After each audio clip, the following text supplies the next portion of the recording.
ఏదైతే నిలిచిని మాట్లాడుతూ ఉన్నామో గత సంవత్సరంలో ఇదే ప్రాంతంలో 3 గంటలు ఈ బుడమేరకు పడి విజయవాడ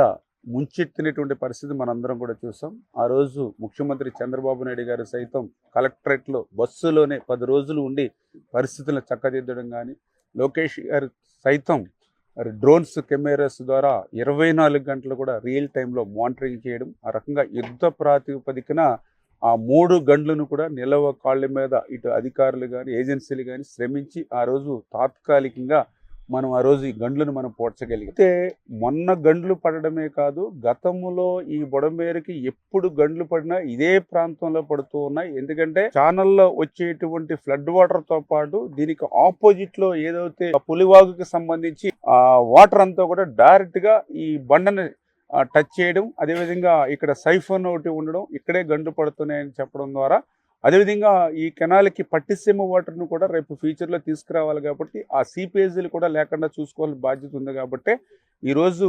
మొన్న గండ్లు పడినటువంటి 3 గంటలను కలిపి ఈవేళ 365 మీటర్ల సీసీ వాల్ని శాశ్వత ప్రాతిపదికన, యుద్ధ ప్రాతిపదికన ఈ సీజన్ ప్రారంభమయ్యే లోపుగానే ఆర్థికంగా మాకు మొన్న ఏదైతే ఏప్రిల్ నెలలోనే అప్రూవల్ అయినప్పటికీ కూడా మే నెలలోనే టెండర్లు పిలిచి వర్క్ ఆర్డర్ ఇచ్చి ఇమ్మీడియట్లీ ఈ సీజన్లో మేము ఈ సీసీ వాళ్ళు పూర్తి చేయగలిగాము. అంతేకాకుండా ఈ ఫ్లడ్ భవిష్యత్తులో వస్తాయి అంటే శాశ్వత ప్రాతిపదికన చేయాలనంటే దగ్గర దగ్గర 7-8 వేల కోట్ల రూపాయలు నిధులు అవసరం అవుతాయి. అదేవిధంగా టైం టేకింగ్ కూడా ఒక 3-4 ఇయర్స్ తీసుకుంటుంది. కాబట్టి ఈ లోపుగా మరి ఏదైతే ఈ యొక్క ఫ్లడ్ నుంచి కొంతమేరైనా సరే విజయవాడకి మరి ఎఫెక్ట్ లేకుండా ఉండాలనే ఉద్దేశంతో ఈ సీసీ వాళ్ళతో పాటుగా ఏదైతే 7 కిలోమీటర్స్ ఈ లెఫ్ట్ బెండ్ ఏదైతే ఉందో దాన్ని మళ్ళీ మరి ఇంకొక 1/2 మీటర్ హైట్ చేసి గ్రావెల్ పాత్ తోటి ఆ బండని స్ట్రెంగ్తన్ చేస్తూ ఉన్నాం. అదేవిధంగా ఏదైతే వెలగలేరు రెగ్యులేటర్కి సంబంధించి లాస్ట్ టైం ఫ్లడ్ వచ్చినప్పుడు గేట్లు కూడా ఓపెన్ కాల, ఎందుకంటే గత 5 సంవత్సరాల్లో కనీసం గ్రీజ్ పెట్టి కూడా మెయింటెనెన్స్ లేదు. ఆ గేట్లను అప్పుడు ఏదైతే రైతుల సహకారంతో ఆ రోజు జేసీబీలతోటి ఆ గేట్లు లేపినటువంటి పరిస్థితి. ఇప్పుడు ఆ గేట్లన్నీ కూడా 12 గేట్లు కూడా మళ్ళీ కొత్త గేట్లు 1,80,00,000 రూపాయలతోటి నూతనంగా అమర్చి ఆ గేట్లను కూడా ఫ్రీగా మనం లిఫ్ట్ చేసుకునే విధంగా ఏర్పాటు చేయడం జరిగింది. అదేవిధంగా ఏదైతే విజయవాడకు సంబంధించి ఈ ఓల్డ్ ఛానల్ మరి ఏదైతే బుడమేరు ఉందో ఆ వాటరు అక్కడ ఎనికేపాడు యూటీ ఏదైతే ఉందో అది ఇప్పుడు 4,000 క్యూసెక్కుల సామర్థ్యం ఉంది. దాన్ని 20,000 క్యూసెక్కుల సామర్థ్యానికి పెంచేటువంటి విధంగా ఆ వెనికేపాడు నుంచి కొల్లేరుకి వెళ్ళేటువంటి